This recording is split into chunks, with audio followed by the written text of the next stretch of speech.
બાળકોના અભ્યાસ બાબત શ્રી નારાયણ વિદ્યાલયના વિદ્યાર્થીઓને એક પરિપત્ર કરી સંજોગો વસાત બીજી શાળામાં ભણાવવા નિર્ણય માટે ડીઈઓ દ્વારા નિર્ણય લેવાયેલ છે, પરંતુ થોડા સમયથી વાલીઓને યનકેન પ્રકારે જે તે શાળામાંથી બાળકો ઉઠાવી લેવા અન્ય શાળામાં અભ્યાસ કરવા ચાલ્યા જવા માટે ટેલિફોનિક અને મૌખિક જાણ કરવામાં આવી રહેલ છે, જેથી વાલીઓને તેમના બાળકો પરિપત્ર મુજબ આ જ શાળામાં અભ્યાસ કરે તથા અન્ય કોઈપણ પ્રકારે બાળકો અને શિક્ષકોને પણ કનરગત ના પડે તે બાબતે યોગ્ય તપાસ, માર્ગદર્શન અને કાર્યવાહી કરવા આવેદનપત્ર આપી રજૂઆત કરવામાં આવેલ.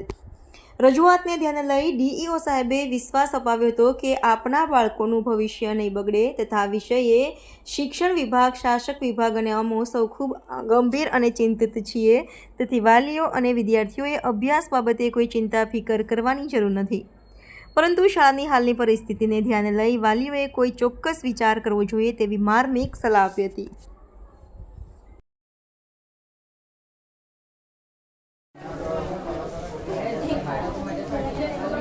સર, આજે નારાયણ વિદ્યાલયના વાલીઓ આવ્યા હતા, શું રજૂઆત હતી અને આપણે શું આશ્વાસન આપ્યું?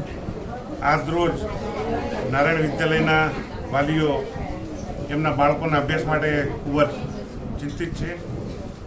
રજૂઆત માટે આજે આવેલ છે. એમના કહેવા પ્રમાણે અમારા બાળકોને શાળામાંથી ઉઠાવી લેવા માટે ટેલિફોનિક તેમજ મૌખિક જાણ કરે છે, પણ અત્રેની કચેરી દ્વારા એમના વચ્ચે કરાર કરીને એમને બેસાડવા માટે ત્યાં સૂચના આપેલ છે.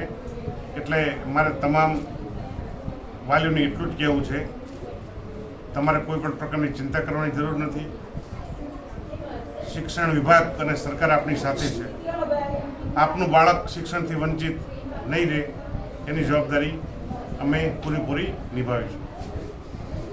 Thank you. Subscribe now and press the bell icon. Never miss an update.